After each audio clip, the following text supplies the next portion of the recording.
Bucco-Rodania, c'est le nom de cette exposition qui nous ramène plus de 65 millions d'années dans le passé, au temps des dinosaures de Provence. Une expo qui intéresse petits et grands. Valérie est venue de Fos-sur-Mer.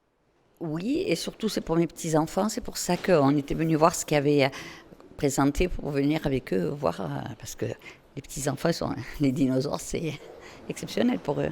C'est magique, c'est un peu comme les licornes, les dragons, ça fait penser à tout ça, alors que ça existait pour de vrai.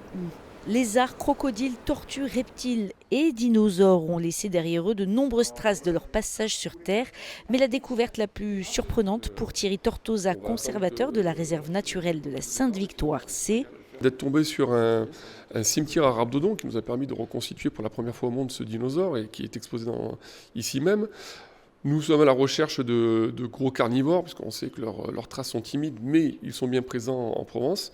Donc chaque site est une surprise. Velot, Bouc-Bel-Air, Vitrolles ou encore Roquefort-la-Bédoule. Cette exposition ne se limite pas seulement à la Sainte-Victoire, car c'est bien toute la Provence qui sert de terrain d'exploration.